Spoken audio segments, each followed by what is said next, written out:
I'm John Undelman. Thank you for joining us for Egyptian Encounter.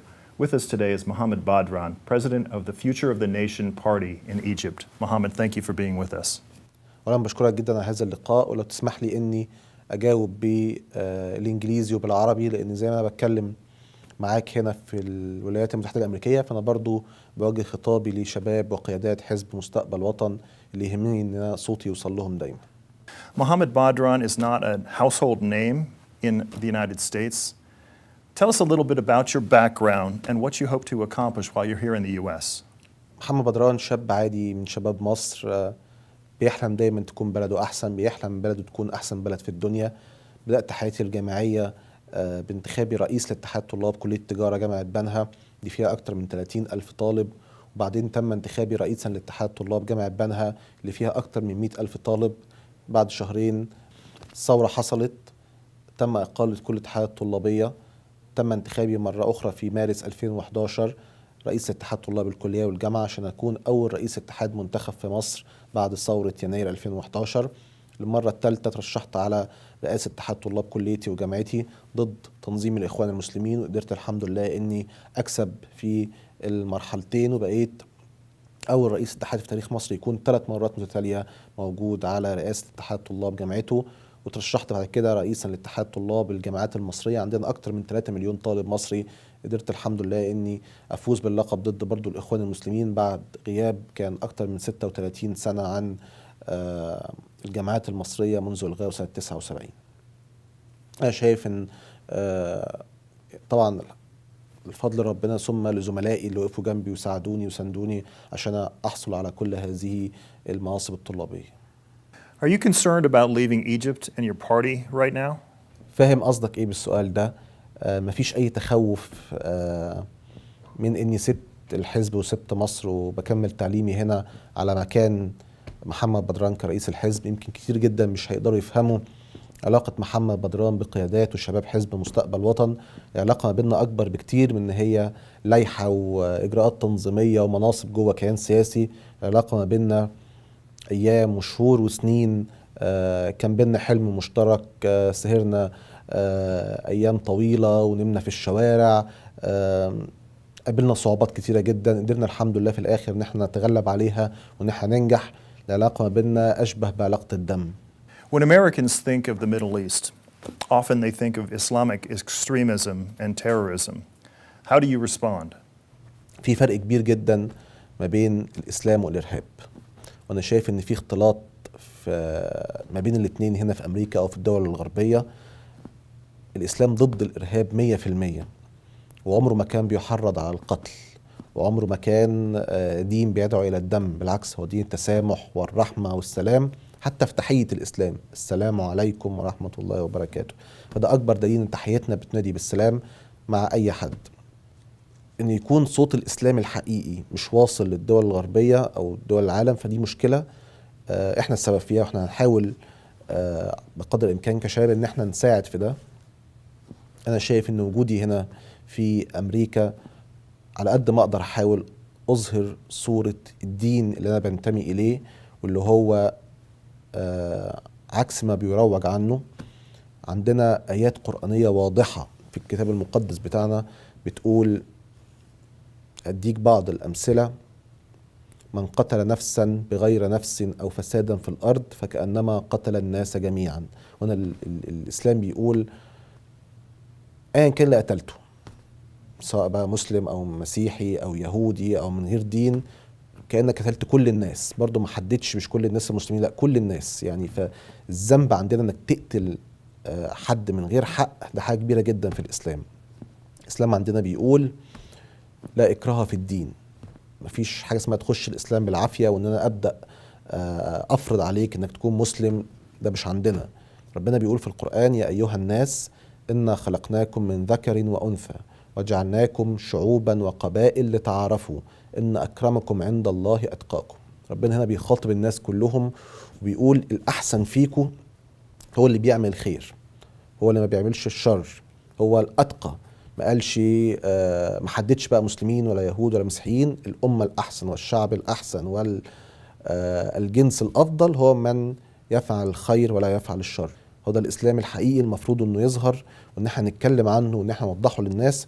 واتمنى ان انا على قد ما اقدر خلال وجودي هنا احاول اظهر الدين اللي انا اتعلمته واللي انا اتربيت عليه. Many observers say that the political turmoil in Egypt is due to the military takeover of the government. How do you respond to that? عايز اجاوب على السؤال ده في 3 نقاط محددة. اول نقطة، احنا ما عندناش حكم عسكري في مصر، وما عندناش حاجة اسمها حكم العسكر كما يقال. الجيش المصري هو جزء من الشعب المصري، والشعب المصري جزء من الجيش المصري. كل بيت في مصر خدم فيه جندي في الجيش. معظم بيوت مصر فيها شهداء من القوات المسلحة، ومش هنسمح لأي حد إنه يفرق بيننا وبين الجيش المصري. الجيش المصري بالنسبة لي هو يعني شرفي ودمي، اللي بيدافع عني، عندي واجب مقدس ناحيته إن أنا أحترمه من منطلق حتى ديني. النقطة التانية ودي مهمة جدا، ان انا مش عايز اتكلم عن مصر او الاوضاع الداخلية في مصر وانا بره البلد، لان انا شايف ان ده مش صح. لو محمد بدران عايز يعلق على الوضع المصري فده يقدر يعمله من جوه بلده، لكن انه يكون بره وبيتكلم عن بلده، ده اعتقد ده سلوك مش صحيح.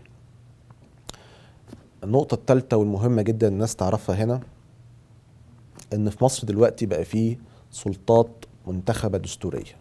بقى في 2014 بقى فيه دستور حاول بقدر الامكان انه يلبي احتياجات ومطالب الشعب المصري. تم انتخاب رئيس جمهورية من الشعب المصري بالانتخاب الحر المباشر. الرئيس شكل الحكومة، وتم انتخاب برلمان يمثل الشعب المصري. أصبح في مصر هناك سلطات منتخبة بشكل ديمقراطي، وهناك دستور بيقدر يحكم ما بين هذه السلطات ويفصل ما بينهم. الشكل الديمقراطي اللي موجود في العالم كله بقى موجود في مصر. Now let's turn to the U.S. presidential election. What do you think of the 2016 campaign? And particularly, what's your reaction to Republican frontrunner Donald Trump's call for a ban on Muslims entering the U.S. due to fears of terrorism? يعني نفس المنهج اللي انا اتكلمت فيه. مش عايز اعلق على الشأن المصري، وبرضه مش عايز اعلق على الشأن الامريكي وانتخابات الرئاسة الامريكية، لان انا مش امريكي وماليش حق في ده. بس ممكن اجاوب على النقطة اللي تخصنا واللي اتكلم عنها المرشح ترامب، لما قال ان هو هيهاجم الاسلام، وقال ان هو هيبدأ يخرج المسلمين والعرب من امريكا. انا شايف ان دونالد ترامب ده مجرد صناعة اعلامية. هو غير مؤهل اطلاقا لقيادة الولايات المتحدة الامريكية، ما عندهوش الامكانيات تأهله بده. واعتقد اللي بيقوله ده مجرد كلام عنصري بيحاول يكسب بيه شعبية، ولكنه فشل في ده، فشل ذريع. لان اختلاطي مع الناس هنا في امريكا، كل الناس ما بتحبش دونالد ترامب.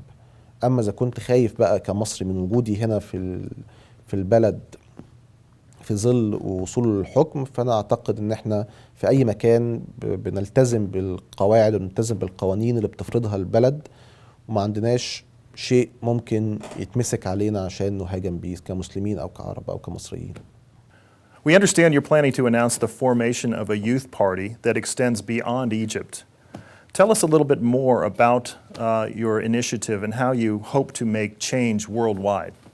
عايز اقول ان تجربة حزب مستقبل وطن في مصر تستحق انها تكون تجربة عالمية. العالم كله يدرس هذه التجربة، ازاي مجموعة من الشباب قدروا يتجمعوا من ثقافات مختلفة ومن افكار مختلفة ومن ايديولوجيات مختلفة ومن طبقات اجتماعية مختلفة، ويحطوا قدامهم هدف محدد وثابت ويبدأوا يشتغلوا عليه وينظموا نفسهم بشكل علمي وبشكل عملي. يوصلوا أقل من سنة ل150 ألف شاب في كل محافظات مصر، لأكثر من 100 مقر.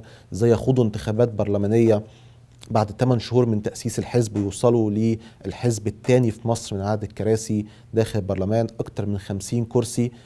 هذه التجربة نستحق وبفخر إن احنا نصدرها للعالم كله ونكتب عليها صنع في مصر. مصر قدرت انها تخرج نموذج له علاقة بالبشر.